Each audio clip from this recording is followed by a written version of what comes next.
Hello there! Welcome to my show, COVID-19 Update by Heerak. It's July 14, 2020. It's Bastille Day in France. It's like French Independence Day. I remember being in France for Bastille Day a while ago when I was like kind of backpacking through Europe. Um, yeah, I mean, it was pretty crazy. But yeah, yeah, but French people, they're like a paradox. In some ways, they love to party, but in other ways, they're very serious.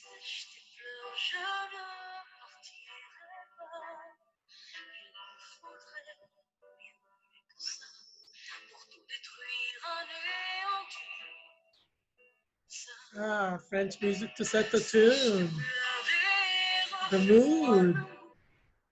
Yeah, you see, Eiffel Tower lit up.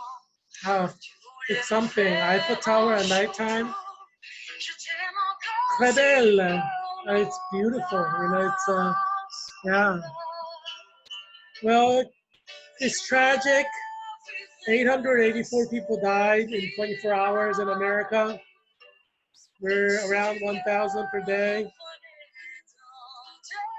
So we're at 136,466 dead total.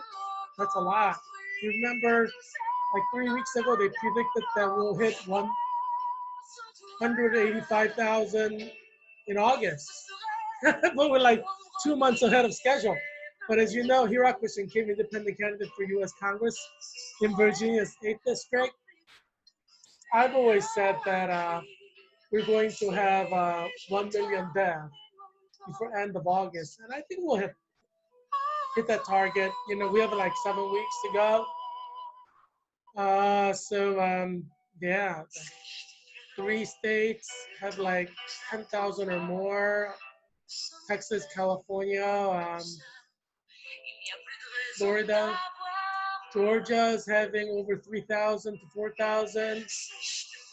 Arizona is having 4,000 to 5,000.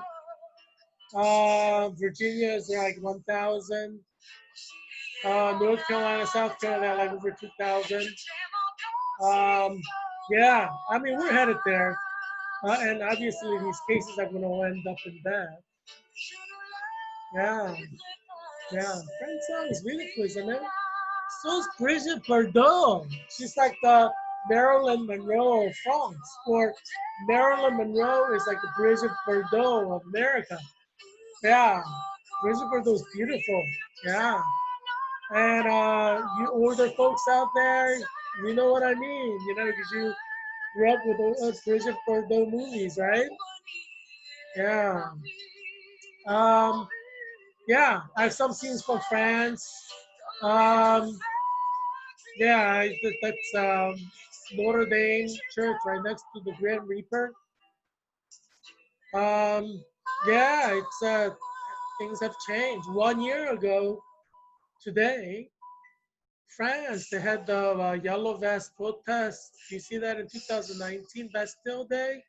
A lot has changed in 1 year. Probably nobody suspected this would happen. One of my favorite French dishes, les escargots. Escargots, they're great, especially with that right butter, right seasoning. French people to make the food. Yeah, I highly recommend escargot. If you ever go to France, the best place to have escargot is Strasbourg. Strasbourg used to be part of Germany, um, and it became France. And Alsace-Lorraine region, they share a lot of similarities. The French and the Germans, sometimes they intermarry. And yeah, I love France. Vive la France! Yeah. I think about France. There are a lot of beautiful French women. I don't know if you remember my sharing with you. I had a girlfriend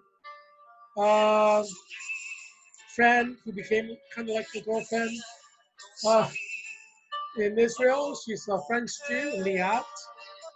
Um, and her family is from Petah in Israel. And she was in the Ma'of program where Serge Gourman, my best buddy in Israel, when I was at Hebrew University of Jerusalem for the first year, we were flatmates. So she was in his program, and she was beautiful, very beautiful, very light, fair skin, French, blue eyes, French Jewish. Oh, she was beautiful. She was something.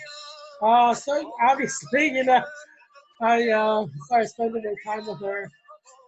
She's pretty. She's the prettiest one in the program. So I like beautiful women. I'm single. I'm not married yet. I hope to get married.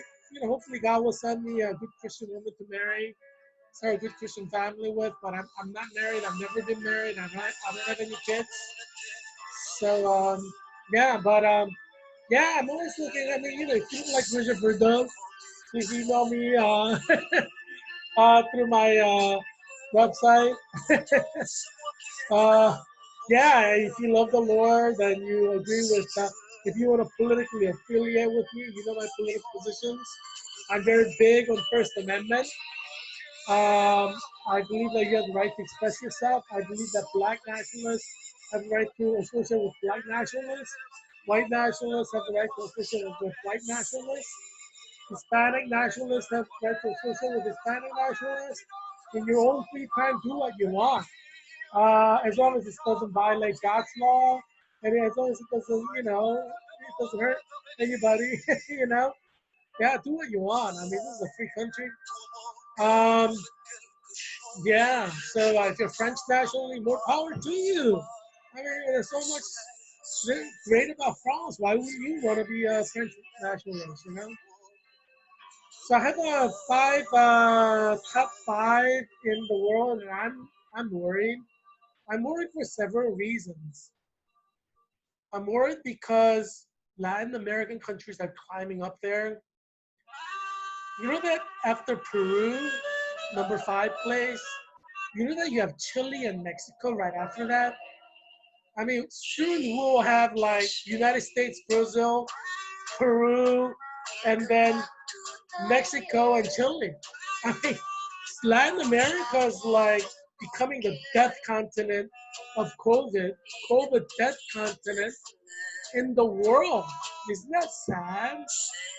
I live in Arlington in Columbia Pike area, and I have neighbors, who are Mexican or Peruvian or Colombian or Guatemalan, from Latin America, and their relatives are going to die in large numbers, because look at this.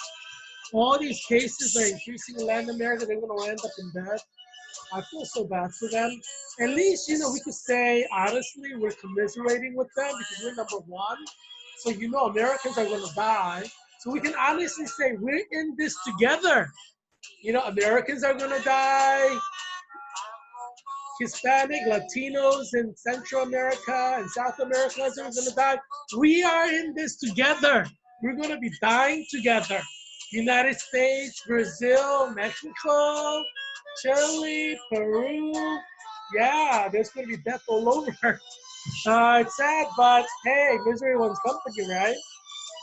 I think that's why President Trump invited Mexican president, because we have so many deaths in our countries. Misery one's company. I mean, it's a little bit of a joke, but there's a truth in every joke, right? Ranked one is United States of America. We're at 4th percent death. Brazil is number two with 1,926,824 cases. Death is at 4%, 74,133. They're going through 100,000. They're going to hit that probably by next month. India, um, You know, India is at 906,752. And their death is at 23,727.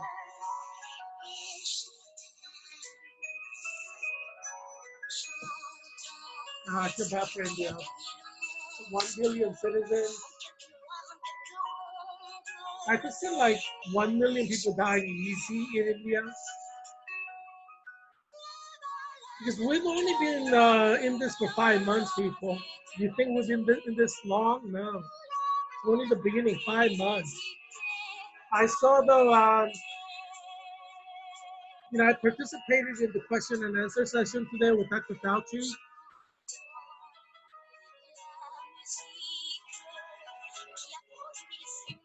Dr. Fauci was invited by Georgetown University Politics, GU Politics, and the Court School of Public Policy for 1 hour question and answer session with Georgetown University students. And I realized a lot when I was watching that show. That Dr. Fauci is a good guy. I like him a lot. I'm sure he watches my show. I didn't write more than he. Sorry, Dr. Fauci, but it's true. I said this is a 365-day-a-year virus when Dr. Fauci was saying this is a seasonal. I said you must wear a mask from the very beginning. And Dr. Fauci wasn't saying you must wear a mask in like March or April, the beginning. And so I didn't write, and I said this is and I said you cannot develop immunity. I said that much earlier, and Dr. Fauci agreed. Basically, he said you develop immunity, but you'll lose your immunity within within a short period of time. One thing he said that I thought was important that I want to share with you, and I think you need to know. He might have said it in other places. I haven't seen him say it in TV interviews, so I want to share it with you. He said because the antibodies people develop do not give you full immunity. Like, you may be immune for like 2 days, and then you could get it again. Kind of like the flu. You could get it this year, you could get it next year, and you get a flu shot every year, right? Dr. Fauci said you have to get like vaccine and then a booster, or I guess another vaccine, like every year. The immunity will go down. And that's something new, I have to say. That's something that I learned from Dr. Fauci today. Like even if you have a vaccine that's working perfectly, you would have to get vaccinated again every year. And if the COVID-19 virus mutates, they'll have to change the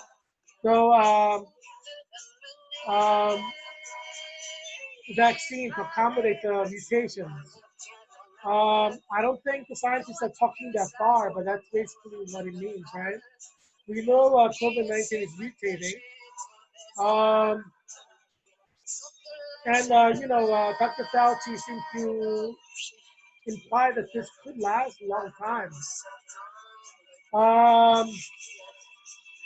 And WHO, World Health Organization, said this is forever.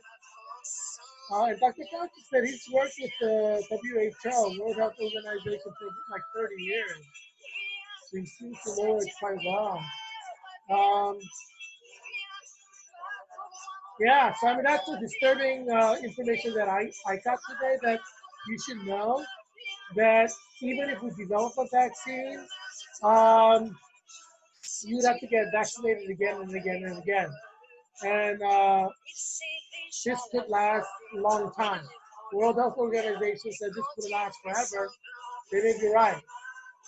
In which case, we'll have tremendous number of deaths.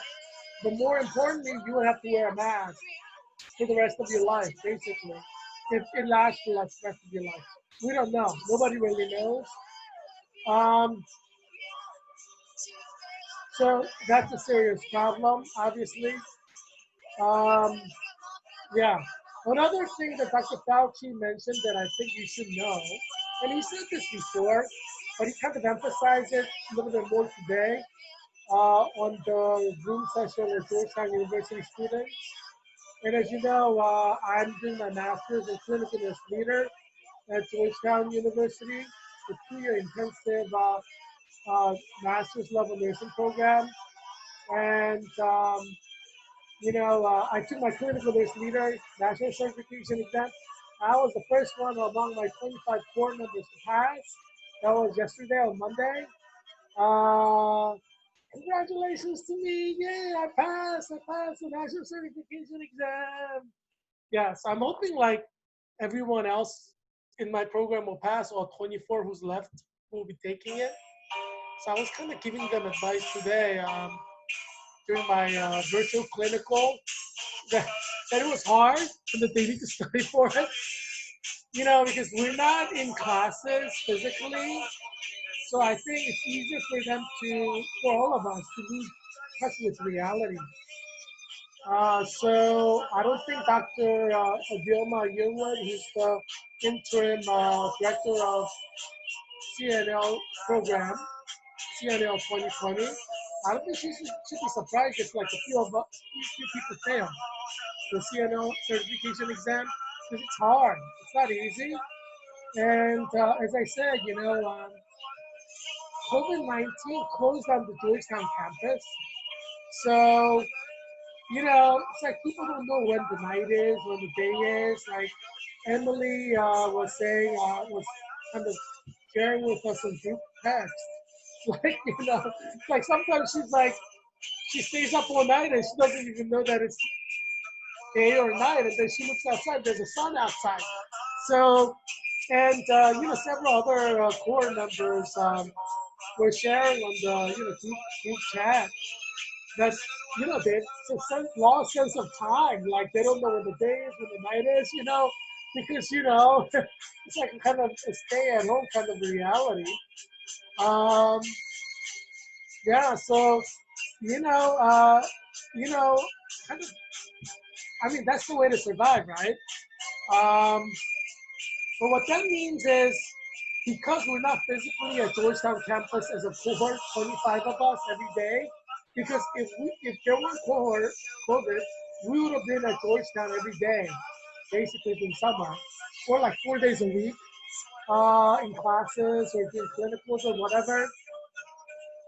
Um, Certainly in the springtime, so that you get to talk to each other, chat with each other in a casual setting, and then also we're like kind of, there's more of an urgency. You can spend time in library, a cafe, Starbucks, studying for a CNO exam. But now it's like 24 hours a day at home, kind of, So, yeah, so I think, not everybody's studying hard as they should for this um, CNL National Certification Exam, which means it's possible for some people to fail. I mean, it's not an easy exam, you have to study for this. It's, obviously it's a national certification exam. I mean, a lot of it we covered, but on this review is necessary, right? You forget. So I'm sure, I mean, I spent like a month reviewing everything and went through like several review books. Took like a lot of practice exams too. I took at least let's see, 1, 2, 3, 4, 5, 6, 7, 8. At least 8 full-length practice exams, and full length is like 140 questions. Yeah, and I still thought it was hard. So, I was sharing today with my group members, like until I clicked, finish, enter, I wasn't sure if I passed or not, because there were several questions that were like, could be this, could be that. So I was nervous until I got the result at the testing center. I got the result right at the testing center, and I passed. So I was like, yay! But I mean, I could definitely see someone failing if they don't study. Like, some people may only take one practice test and go in and take it. They'll probably fail. So I don't think Dr. Idioma Yearwood should be surprised if you have like a handful of people flunk that thing, clinical nurse leader certification exam. Obviously, I don't want anybody to flunk. I want everybody to pass. But this is not a normal year. If we had a normal year like last year, I'm sure 100% would pass. But this is not a normal year, so I could see some people failing. And I think that's going to be true with NCLEX as well. RN, generally 100% pass, but I don't know. I mean, I got 99% on my NCLEX RN practice test with Professor Elizabeth Schloss. Professor Elizabeth Schloss is kind of guiding us, so I got 99%, and I think mine might have been the highest or one of the highest among my 25 core members. I'm not worried about passing it. Obviously, I'm going to study like a dog before the exam, but yeah, I could definitely see people failing that, and generally nobody fails. But as I said, it's not a normal year. This is a COVID year. I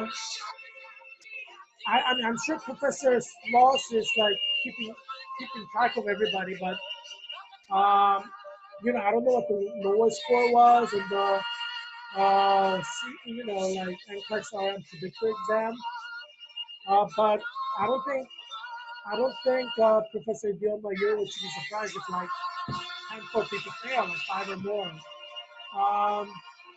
Yeah, because it's hard to study when you don't have like a Starbucks to go to or library to go to, because this is like hard stuff.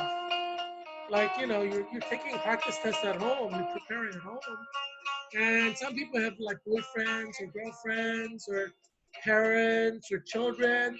I mean, how much concentrated study can you do when you have all these family members around you? So, I mean, you can't blame them, right? There's only so much a human being can do at home.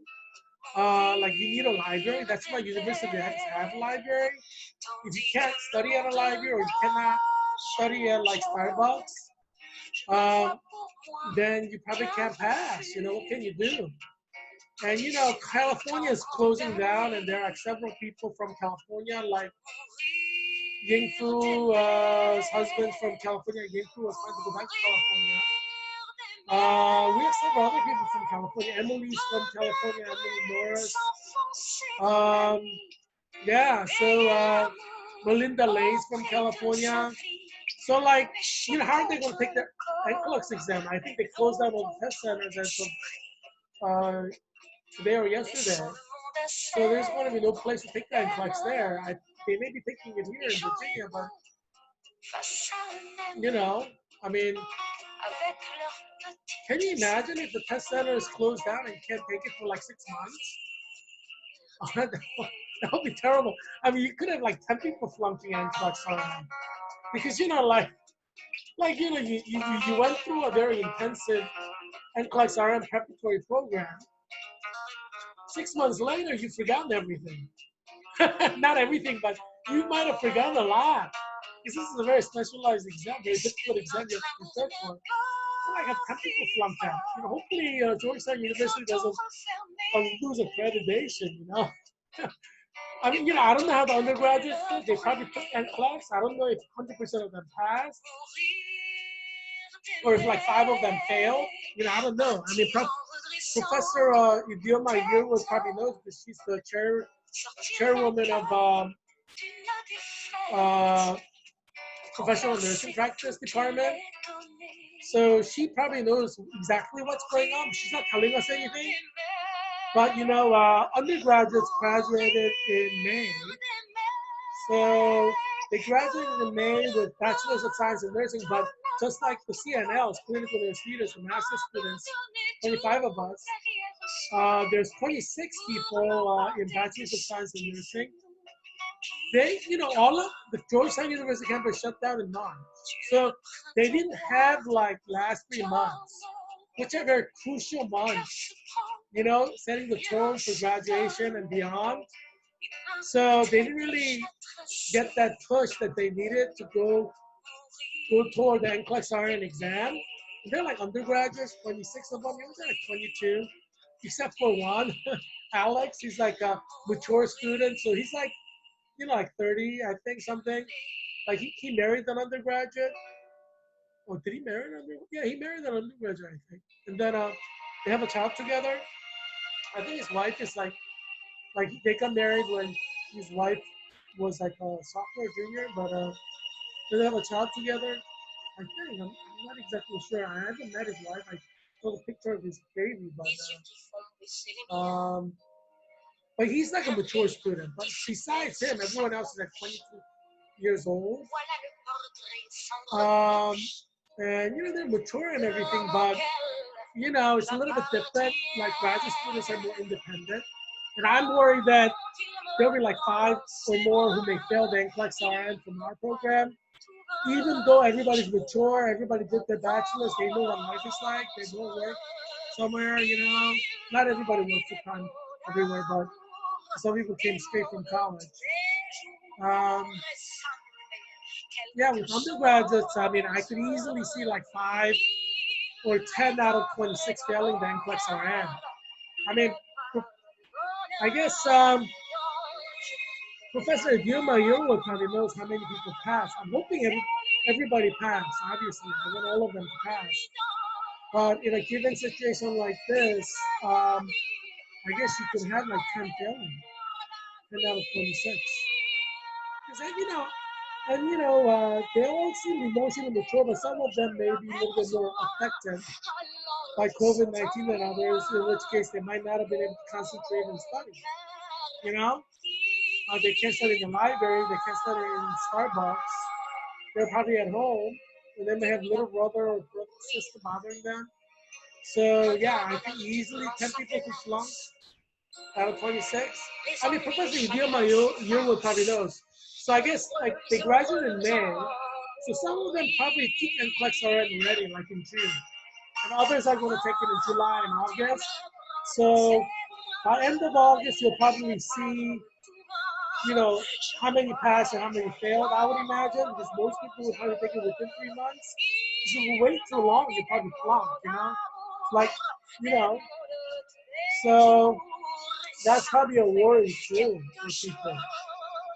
Like if you wait like 6 months to take the NCLEX RN after you finish, the chance you'll flunk is probably really, really high. That's the reason why I wanted to take my clinical nursing unit exam on the first day when it opened up, the testing period opened up. Because I want to make sure I pass. And same with NCLEX RN. I'm going to take it like we graduate in August. I'm going to take it like first day after we graduate. I mean, I'm going to, concentrate and study, and then because I want to pass that thing with a high score, hopefully. Yeah. So I'm just going to focus on that. But yeah. So yeah, but I'm worried. I know the PSN students. I want all of them to pass. Obviously, I want all of our core members to pass. And I don't think it's guaranteed. Yeah, I don't think it's guaranteed at all.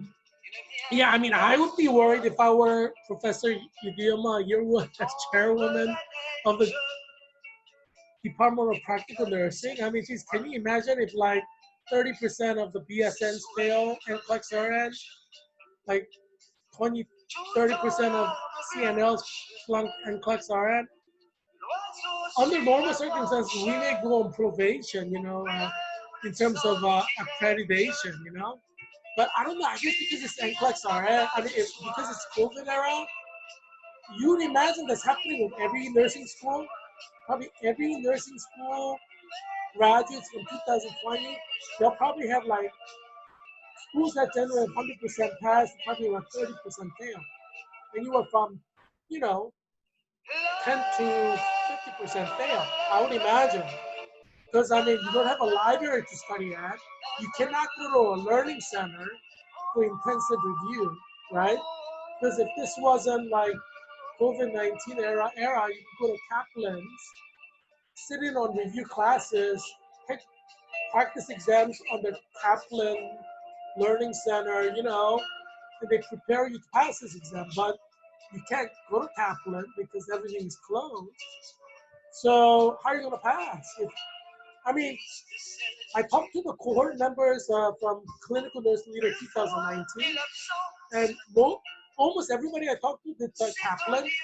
They paid like $1,000 for how much it was to do Kaplan, and they went they prepared, they physically, went to the classes and learned and prepared.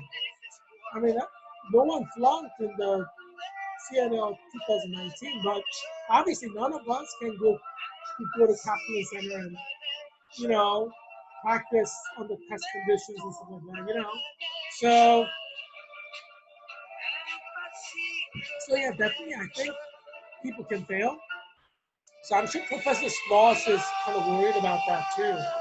But as I said, it's happening with all the nursing schools throughout America. And it'll probably continue for the next several years because COVID-19 is, according to World Health Organization, forever. And it'll probably take at least 5 years for students to adapt to the new reality if it continues like that. So it's possible that practice of nursing can go down as well, same with medicine, because, think about California. No nursing school will be able to have a clinic room, right? Under current conditions, which may continue until December. And if this thing continues on and on, like World Health Organization says, it'll be like 5 years of similar situation.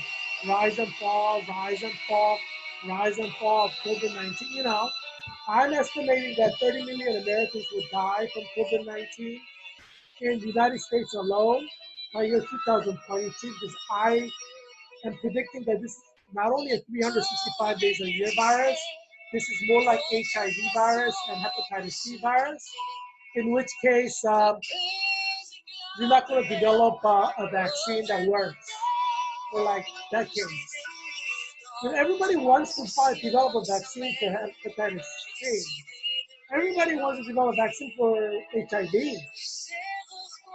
You win a Nobel Prize if you develop a vaccine for HIV. Everybody in the world has been working to develop a vaccine. Nobody succeeded. So I'm arguing that COVID-19 is more complex than HIV and hepatitis C, in which case we're not going to have a vaccine for the next 30 years. And I'm arguing that this is a 365 days a year virus. It's like HIV, it's going to last forever. It's like hepatitis C virus, it's going to last forever. I'm predicting that we're going to have up to 1 billion people die from COVID, because obviously it's mutating, and as it mutates, it's going to survive. In mutated form. And as Dr. Fauci pointed out today at Georgetown University, GU Politics question and answer session, person who had COVID-19 could get it again. So even if you survive COVID-19 in 2020, you could die of COVID-19 in 2021. Even if you have COVID-19 and you get healed in 2020, you have COVID-19 again in 2021, and you get healed, you could die of it in 2022. And another disturbing thing that Dr. Fauci pointed out that people in India should listen to is that he said once you have COVID-19, like dengue fever, it's possible that your immune system has been compromised. So that second time you get COVID-19, there's a greater chance you will die from it.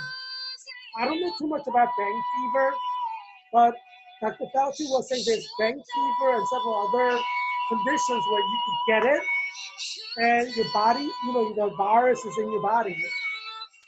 So, or the antibodies in your body, and the system is compromised. Second time you get it, you die. Or third time you get it, you die. So Dr. Fauci mentioned it for the first time today. I haven't seen him mention this at all at the Senate hearings or the House hearings or any of the interviews he gave. He's not giving any interviews these days, so I don't know. Maybe you just have to get an interview for him. Because it may be important because he said certain things he's never said before. It must be like new research that he's discovered. I think it's relevant, right? If you get COVID once, if you get a COVID again, you have a higher chance of dying. He said that maybe, he didn't say that's the case, but he says there is an evidence that it could be that kind of a situation. He's not sure yet. He said we have to see. And there's a lot of things that we still don't know yet. So Dr. Fauci was saying, we can't really say anything about this virus for like next year. We have to see how things happen. So he's like, we can't say anything definitive about this virus. Oh, there's another thing that I should tell you that I think is important for you to know. Dr. Fauci said it could be aerosol. You know how there's this debate between whether COVID-19 is droplet or COVID-19 is airborne. So he explained the difference today. So to the Georgetown University students on Zoom, he said he thinks that it could be airborne. And he said the difference is this. When you achoo or when you cough, if it's a droplet, it only goes to like 6 feet and then it drops. So if you're 6 feet away, you're not going to get it. Even if somebody goes achoo, because it's heavy enough that it will drop. It's like 5 microns or something. That's a small measurement of weight, I guess. So, but he said there's evidence to show that it's airborne, in which case you can wear a mask. And if somebody achooes, it floats in the air. It flies. So it could go inside your mask. So let me illustrate. So you see this mask here, right? So this is a mask. So you wear this mask like this. If this is airborne, if this is airborne,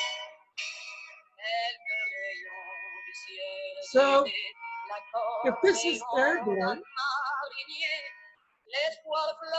and you're wearing this mask, this is the mask that doctors and nurses wear in the hospital, right? Except for airborne. Airborne, you have to wear an N95 mask because it's airtight. It's supposed to be airtight. So if it's a droplet, this could protect you. Theoretically, it could take it at you and then, it drops. It bounces off. But if it's airborne, Dr. Fauci is saying, well, it's floating around in the air. It's not dropping to the floor, it's just floating around. So you have a little opening here, right? You see the little opening here? You could go through here, and then you could breathe it in and get it. You could go through here. You could go through here. You could go through any of the openings. So masks like this, the doctors and nurses generally wear, that will protect you against like a droplet.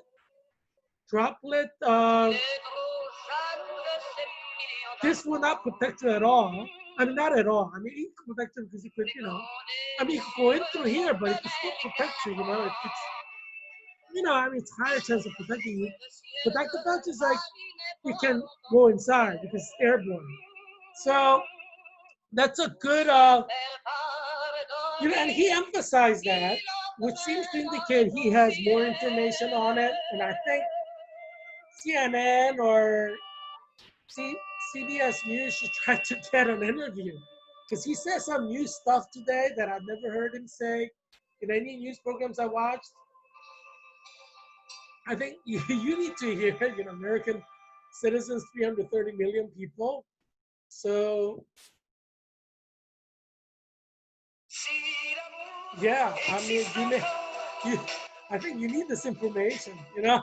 So he was saying, so he sounded like he was deathly afraid that Georgetown University will open campus to students. I got the impression he's definitely afraid of that because he was trying to kind of like tell us some certain facts that would scare us. Obviously, these are facts, but I think he's definitely afraid that Georgetown University, George Washington University, American University, Howard University will open up, and then we're going to have like 10,000 cases per day in Washington, D.C. I think he's definitely afraid of them. Because you know what he said? He said,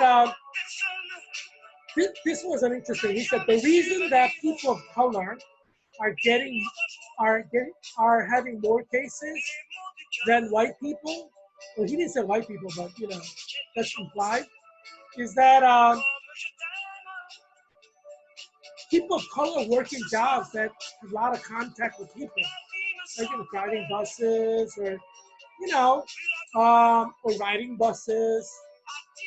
So they're getting COVID not because anything genetic that they have that's different from white people. That's the implication he said. It's just that middle class people are staying at home, so they have less chance to get infected.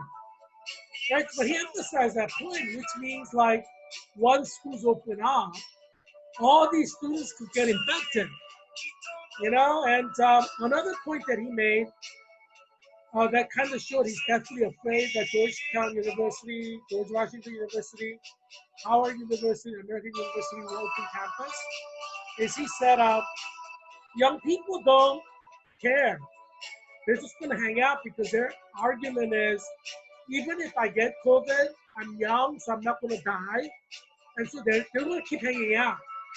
And then when these young people who hang out have COVID, they transmit it to another person, and then other person transmits to another person, and then other person transmits to another person. That person's going to die, get a COVID and die. So I think he's trying to emphasize that when young people get together, they're going to hang out and party, whether you want them to or not. You can't prevent them from having fun. And so I thought that point was interesting, and I think it showed the way he's thinking in his mind. I think Dr. Fauci is genuinely afraid that if Georgetown University opens up, then, and all the colleges in Washington, D.C. opens up, I mean, he lives in D.C., right? So I think he's definitely afraid that COVID-19 will spread like wildfire in D.C. We have like 10,000 cases per day in DMV, like, this greater Washington, D.C. area, like lower Maryland and northern Virginia. And you're going to have 10,000 cases here. This will be like Miami-Dade County. And we're going to have like tremendous number of cases. I think he actually fears for his own life. This is where NIH is, National Institutes of Health is. All those people are, they're probably a little bit overweight. They're pre-existing. We could have all the scientists die if we have like 10,000 cases per day in DC from Georgetown University, George Washington University, American University, and Howard University. Students come. Like political scientists, they could die. It's not going to affect whether we survive as a nation or not with COVID-19. But if you have like science experts wiped out in Washington, D.C., this is where National Institutes of Health is. If you have like 80% of people in National Institutes of Health die, we have no chance of surviving COVID-19. You can lose political science professors, you could lose philosophy professors, you could lose historians and survive COVID-19. You cannot survive COVID-19 losing all the scientists to death, or the top scientists to death. I mean, you're not going to survive. So I think Dr. Fauci, he's afraid to mention this or say this explicitly, but I think he's definitely afraid of them. Because we have the National Institutes of Health here in Washington, D.C., which has what? Over 50% of the most important scientists in this country in a concentrated area researching advanced sciences. Like anybody who's anybody, just gets recruited by NIH, and they're focused on like actually health issues. It's not like theoretical. It's theoretical, but it's application. So if you have the scientists here wiped out, America's gone. There's no chance we as a nation can survive. And I think Dr. Fauci understands that. I don't think President Trump right now understands that very well. But you tell all the scientists die, you have no chance. And so I think Dr. Fauci is definitely afraid. I think his biggest nightmare, in my opinion, is Georgetown University will open up, American University will open up, George Washington University will open up, Howard University will open up, students will come, and then we're going to 10,000 cases per day. People are going to start dying, and scientists will die. And by the time we close the campus and send the students back, it's too late. We're going to lose like 25% of people in NIH to death, overnight death. And then we're gone as a nation. You can't survive with like less than, you lose some critical people, there's no chance of them surviving as a nation. So I think that's what Dr. Fauci is afraid of. Obviously, there's a difference between a First Nation and a Third World nation, and that's the intellectual brain power, right? You lose brain power, there's no difference between a First Nation and a third world nation, right? So I think Dr. Fauci is afraid of that. Unfortunately, politicians run universities like administrators, and they're like President Trump. They don't care about health situation until people start dying, and it's too late. Like president of Georgetown University, president of American University, president of Howard University, president of George Washington University. These are all like politicians. They don't care about healthcare. They don't know anything about healthcare. So they're making decisions based on political things. Look at the way President Trump is making decisions. And then, they're going to say, well, if people die with this close, that's how politicians think. But then you might have lost the brain power necessary to survive, and it's too late. You won't survive. Dr. Fauci understands that. I understand that as a historian, because I've seen civilizations die out because they lose key personnel. And there's a one-man theory in history. One man can change everything. And that if that one man dies, the nation dies. These things happen in history. I think he's afraid of that, but he can't really talk about it, I guess. But he even went so far as to say, he said it's disturbing when people who should know better don't do what they should know. And I thought he was pointing that at professor of nursing at Georgetown and professor of medicine at Georgetown, because I think he's worried that professors of nursing and professors of medicine are not taking COVID-19 seriously enough, close Georgetown down. And he may know something that we don't know, what goes on behind the scenes. But obviously, if Georgetown University is thinking about opening up campus for fall, it's because nursing professors and medical school professors are saying it's okay, right? You would imagine. So I think Dr. Fauci was kind of taking an aim at nursing professors at Georgetown and professors at School of Medicine at Georgetown. Because he's like, there are experts who ignore, like they're not doing what they should be doing.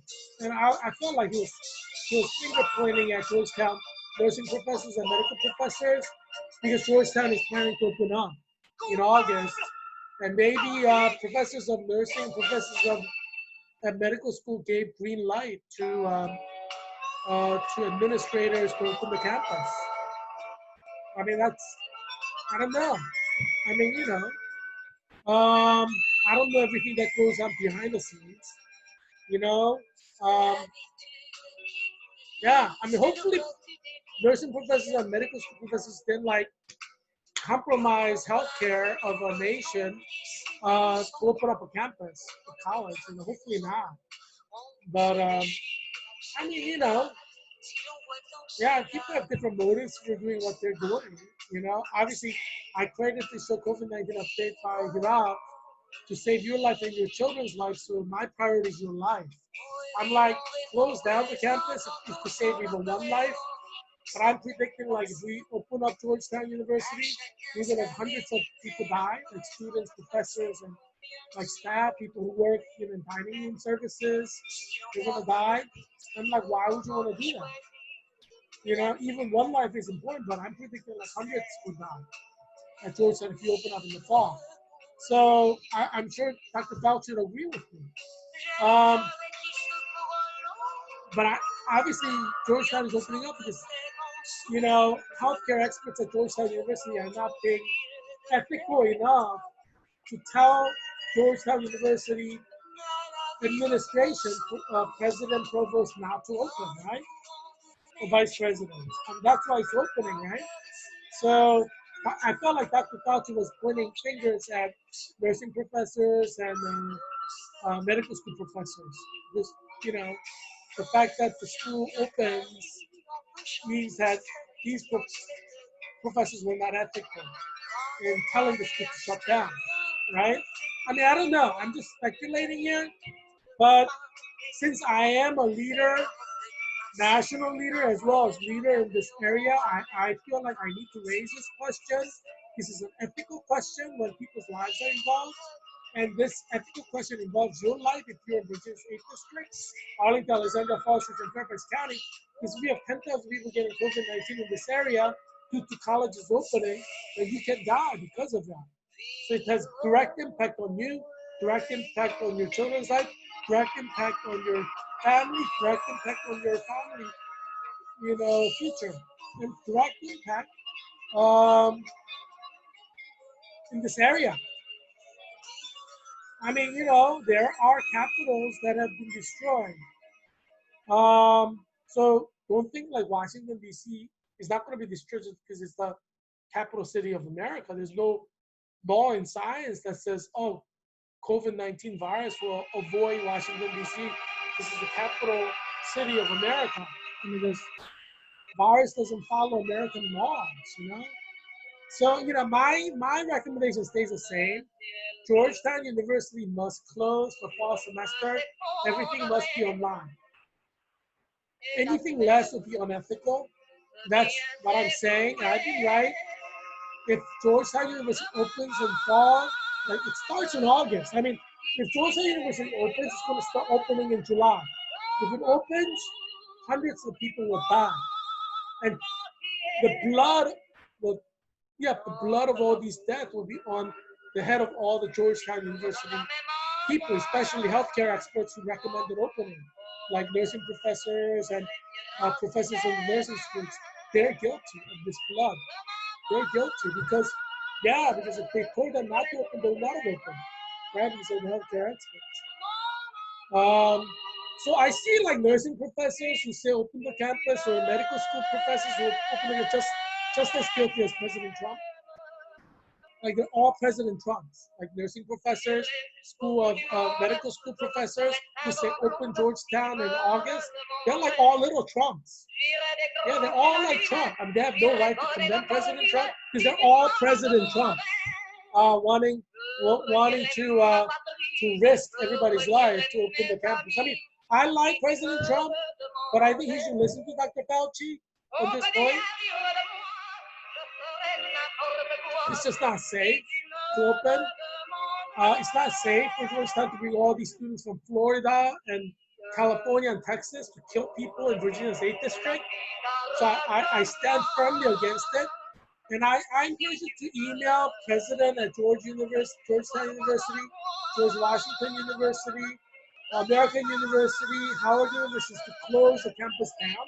Because we're talking about your life, the lives of your children. So email president of Georgetown, provost, vice president, to send that email after email, close down college campus because your family's life is at stake here right now. Yeah. I mean, do you want to be like India?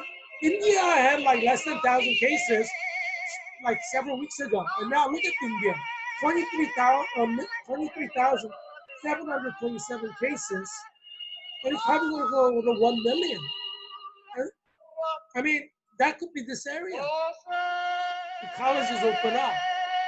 This is time for you to act. You got to make sure these colleges don't open up, that they have 100% online, because we're talking about students from Florida, students from Texas, students from California coming here.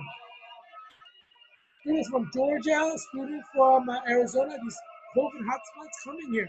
They're going to be bringing COVID. Yeah, I mean, I think you should be definitely concerned because we're talking about this happening now. If Georgetown opens for fall semester, students will be coming starting August, maybe end of July. Yeah, I mean, it's a serious problem. You should be concerned. Number 4 is Russia. Russia has 738,787 cases. 11,597 are dead. 2% death rate. Even at 2%, you're gonna have over 10,000 die because more cases mean death. Yeah. Yeah, I want to save your life. I want to save your children's life. So I am concerned about Georgetown University opening up its campus for fall semester 2020. It could set in motion a catastrophic domino effect that ends up in wiping out Virginia's 8th district.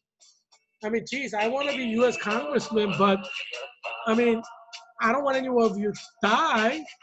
I mean, now we have about 875,000 people. If Georgetown University, George Washington University, American University, Howard University opens up, we may, by year 2022, have like 200,000 people. Because everybody be dead. You know how concentrated this area is? Have you walked around Arlington? I mean, have you walked around Columbia Pike? If we have a spike like they have in Miami-Dade County, you can expect 1,000 people to die per day in Arlington. Per day.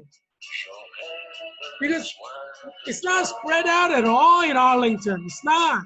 Walk around Columbia Pike. I mean, geez, it's like high rises. If we have like people bringing COVID-19 from Florida and California and Texas, we could have 1,000 people die per day in Arlington alone. We're not even counting like Alexandria. So, yeah, so it's just a serious problem. And facing it, it's going to happen in a matter of weeks. Peru has 333,867 cases. Their death is at 4%, it's 12,229.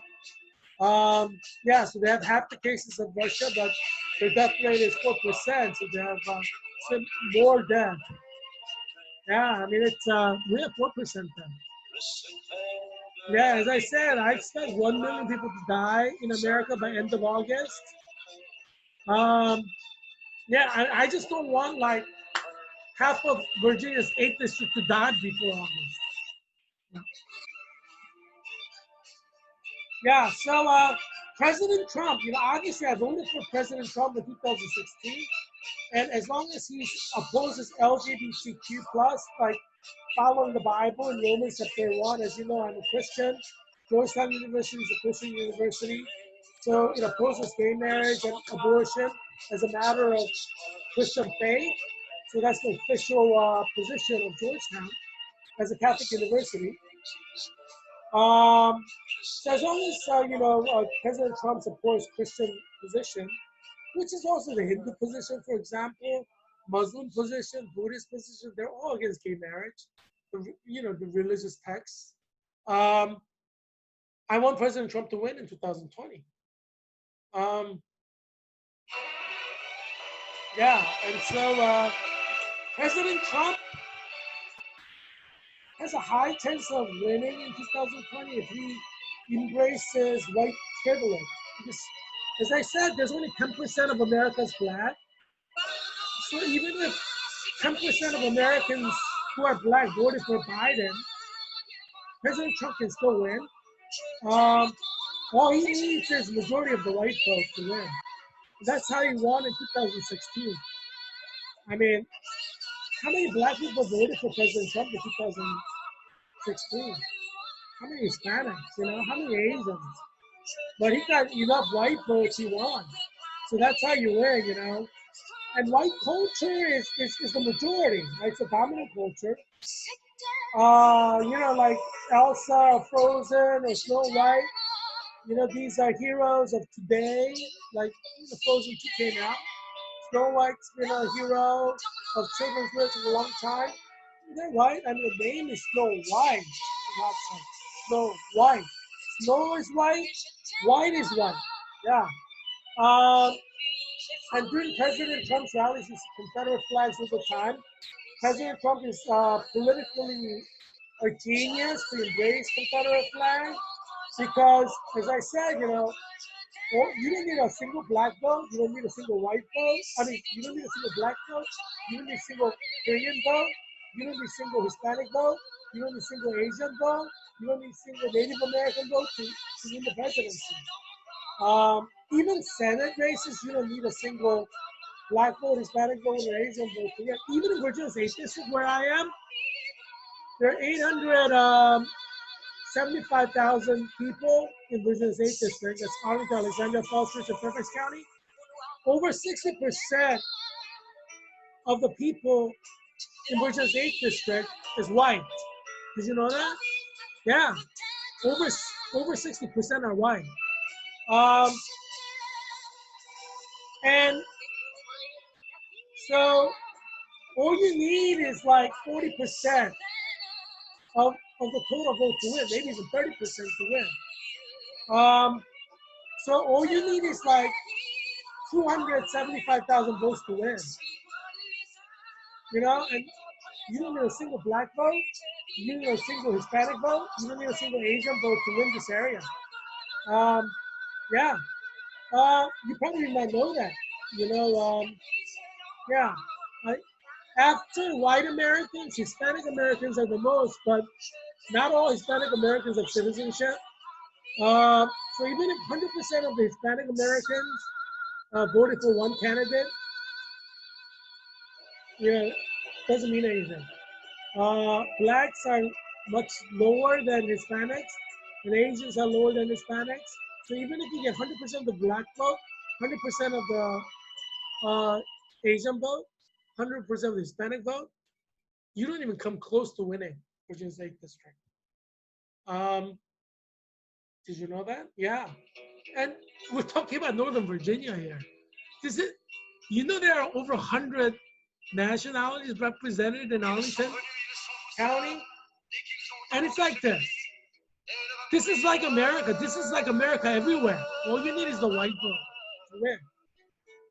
Yeah, I mean, same with Senate race. You don't need a single Asian vote, Hispanic vote, or black vote to become a senator. And my friend Daniel Gage should pay attention to that because you don't need any votes. You don't need any white votes to win the Senate. You just have to persuade the white people to vote for you, then you win. President Trump is a genius, political genius. He's always, in 2016, he persuaded enough white people to vote for him. He won. Look at that. How many non-white people do you see there? And that's what white people like. White people avoid black areas, places that have a lot of mixture of races. Why do you think suburbia was created? Do you know the concept of suburbanization of America? And I'm a historian, so I study these kind of things. Suburbanization is a phenomenon. You know why there was a suburbanization in America? Cities used to be all white. Or like predominant areas of cities used to be white.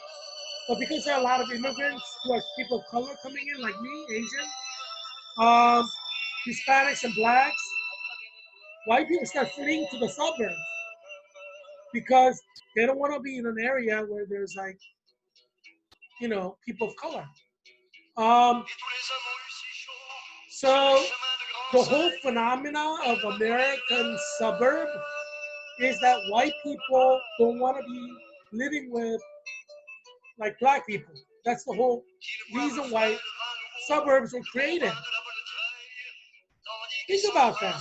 So if you're a politician like President Trump,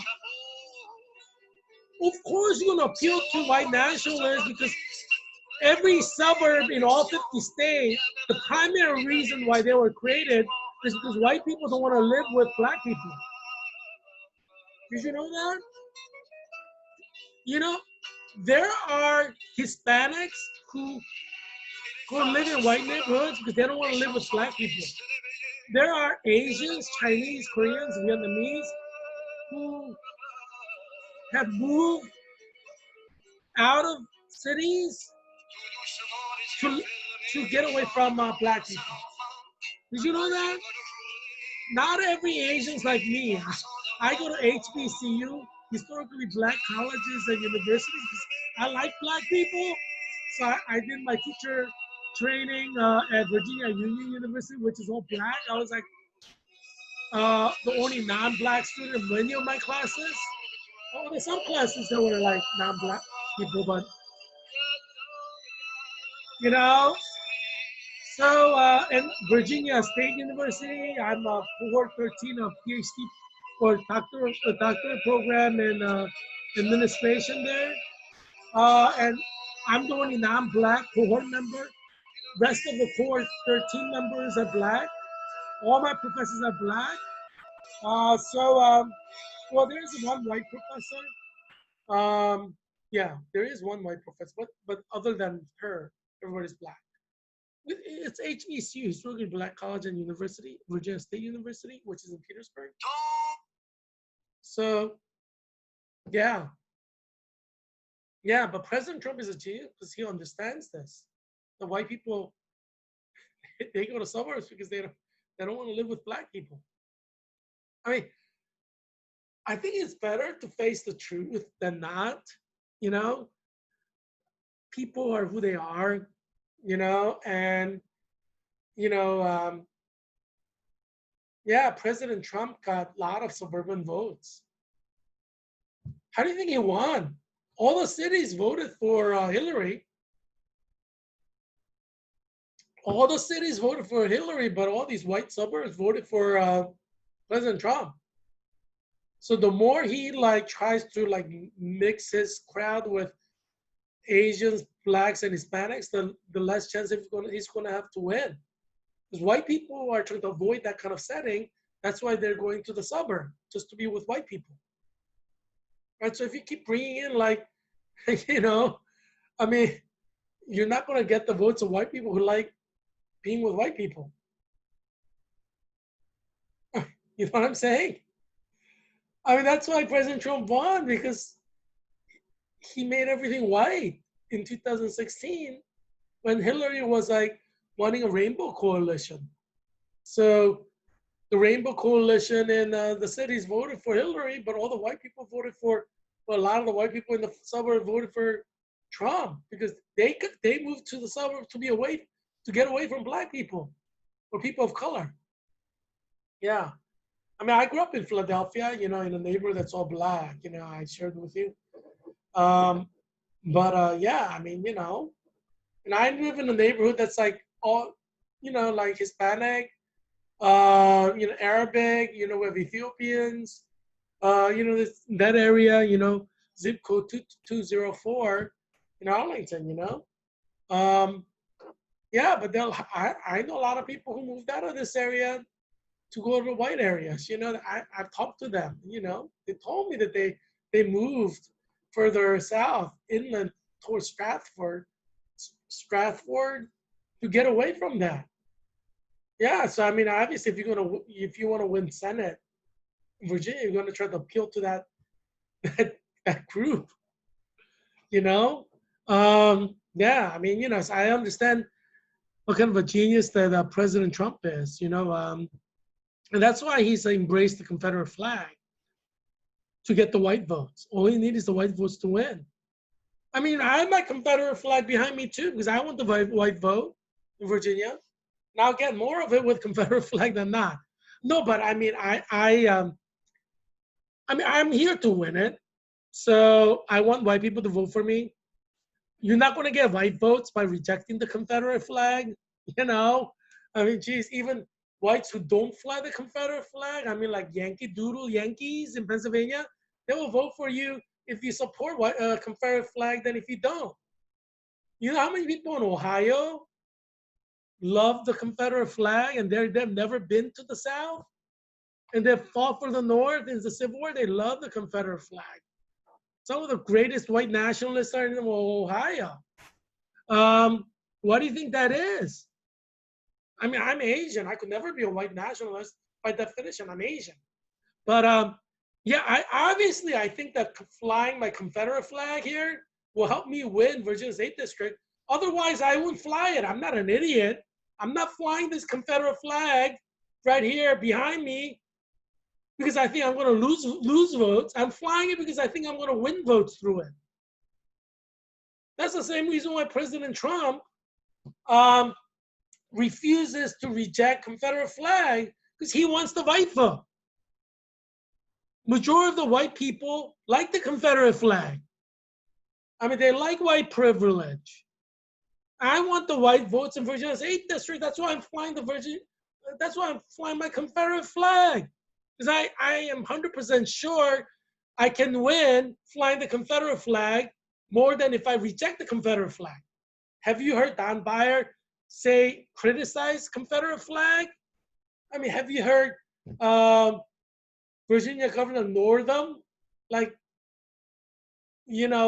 reject the Confederate flag? The fact that he had the blackface is the reason why he's getting all of these white support from Virginia. Why do you think 2018, none of the Republicans won? I mean, none of them, but majority of the Republicans lost because Virginia Governor Northam is like a white supremacist. He has the blackface. So the white people vote for him. Yeah, that's why the Democratic Party's winning because I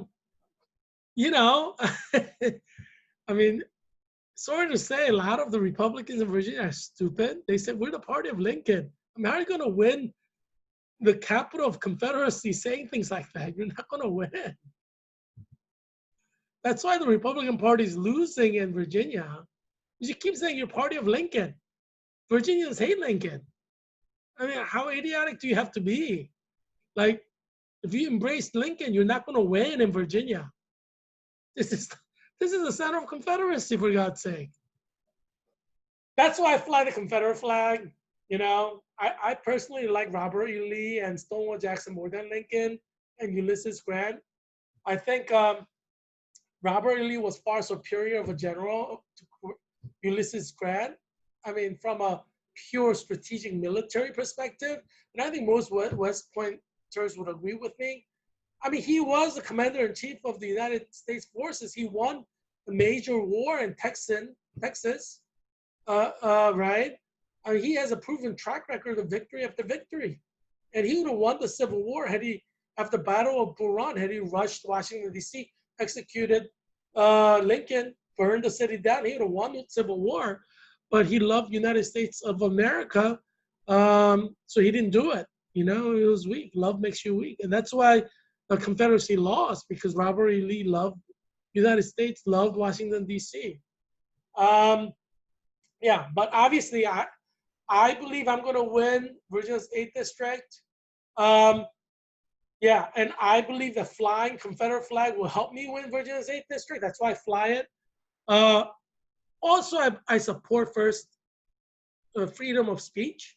So I believe, actually, that every Virginian has the right to fly the Confederate flag, and they should fly the Confederate flag. I believe that. If you're white, why you should fly it. Why not? I mean, your ancestors died in Civil War. so you could enjoy this life. I mean, the least you could do is fly the Confederate flag. If my ancestors died in Civil War defending Virginia, I would be flying the Confederate flag. I'm Korean, you know. I immigrated from Korea like when I was in elementary school. So I mean, all my ancestors are in Korea. But if I were born in Virginia as a white person, and I know that my ancestors died here, I would fly the Confederate flag. I mean, that's the right thing to do if you're a Virginian white person, right? To honor your dead, to honor your ancestor. That's the right thing to do. So I would fly the Confederate flag. Obviously, I'm not, I'm not white. I wasn't born in Virginia. I'm an immigrant from South Korea. I was born in South Korea. But I believe that everybody has the right to practice their, First Amendment rights.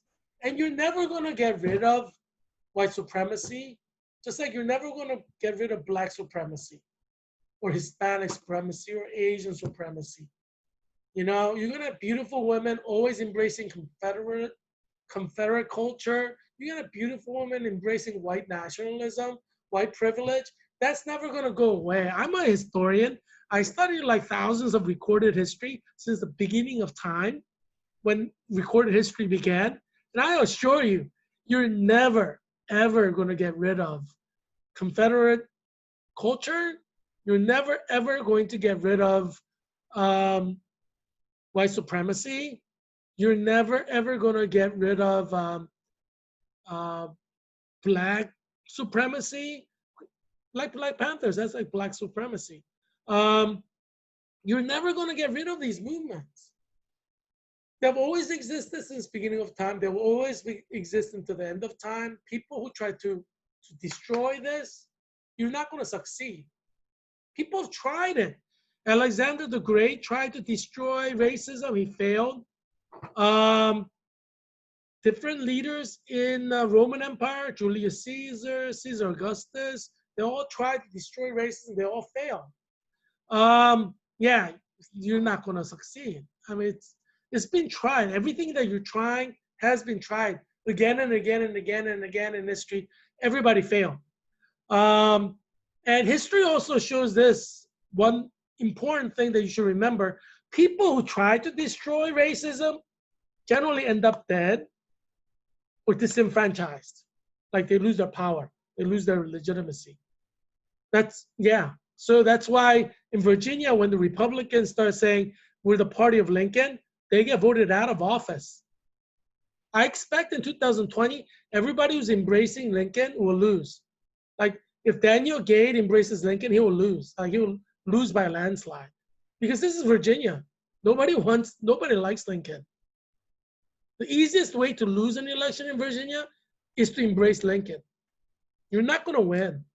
Have you ever seen the Governor Northam say positive things about Lincoln ever? No, because he's not politically stupid. You embrace Lincoln, in Virginia, you're going to lose. There's no way you're going to win. It doesn't matter if the white voter is a Democrat. It doesn't matter if white voter is a Republican. They don't like Lincoln. This is Virginia. So do you think those two beautiful ladies there, I would love to marry one of them if they're a great Christian. Obviously the most important thing for a wife is to have a Christian faith. Second most important thing is to have a nice body and beautiful face, So I encourage all you Christian ladies to exercise because, you can have a female friend, but if you want to get married, someone you want to have sex with every night, share the bed with every night, you want women who look like that. I'm not going to lie to you. I'm not going to echo holy and sanctimonious because I'm Christian.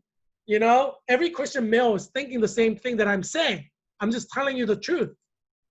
I guarantee you 99.9% of Christian men with great faith would secretly agree with me that they want their wife to look like that. Well, you think like Christian men don't have eyes? You think like Christian men want women who are fat and ugly? No. Every Christian man wants a woman who's sexually attractive, has a nice body and a nice face. Obviously, they want good Christian women too. If you're a Christian woman, you gotta get with the program. Christian men are not gonna love you just because you have good Christian faith. You should obviously you should have good Christian faith, but you should also work on your nice body. You should work on your face. Put some makeup on, when you go on date or when you go to church. Unless you go to a church that says no makeup, then don't put makeup on, or put it on like you have no makeup. Your pastor is not going to be able to tell. I mean, geez, God created beauty. I mean, well, you think God's against beauty? No, you should exercise, you should diet, you should lose your weight. Put some makeup on. Make sure it doesn't look like you put a makeup on. If you go to a church that says no makeup, yeah, put some makeup on. Because Bible doesn't say thou shalt not wear makeup. No, it doesn't. There's no sin in putting makeup on. Yeah, I mean, some people are legalistic, but come on. I mean, geez. Yeah. And people have put makeup on since the beginning of time. If putting makeup on were a sin, Bible talk about it. So, yeah. So, So hopefully, if you're a good Christian man, make sure you marry a good Christian woman. Just because a woman has a body like that, don't get married to like a, non-Christian, right? Yeah. Because first is Christian faith, and then beautiful body like that. Yeah. So prioritization is necessary in life. Prioritize. People get like off the track if they don't prioritize. It's like for a nursing school, priority number one is your students have to pass NCLEX RN. Because if they fail NCLEX RN, you'd lose your accreditation, right? So that's like priority number one for any nursing school is students passing NCLEX RN. For like clinical nurse leader program, priority is that your students pass clinical nurse leader license, certification exam. Obviously, I mean, anyone who puts emphasis on anything else is not prioritizing. It's like, somebody's like having breathing problem, about to die, and then you go to the patient who's like, oh, I have a slight headache. No, prioritize. It's ABC, airway, breathing, circulation. It's not like, oh, I have a headache. No. Yeah, I did that 3 times. You're not imagining. I just needed to emphasize that. Yeah, I need to emphasize that because, sometimes people don't prioritize in the right places. They're like thinking about something else, like non-nursing field. What the heck? I mean, geez, focus on nursing, people. Not on like something that's totally unrelated. Jeez, for God's sake, prioritization. ABC, airway, breathing, and circulation. NCLEX RN. CNL certification exam. Yeah, and for Christian men, Christian faith, and then body like that. Yeah. It's important for Christian women to have nice bodies because that's one of the blessings of God for the husband to have sex with a beautiful woman with a beautiful body like that. Don't you want to give your husband a gift of God that your body should be? So stop eating ice cream, stop eating those chocolate, go easy on the fries and the burgers. Yeah. You should have a body like Snow White and Elsa. Or those 2 Confederate women. Nice colors in the red and blue. Right? When you say those bikinis look nice, those Confederate bikinis, gotta make sure I get one for my wife when I get married. But anyway, yeah. So Confederate flag looks so much better. Look at Confederate flag. And look at American flag. Which flag looks better? I mean, geez.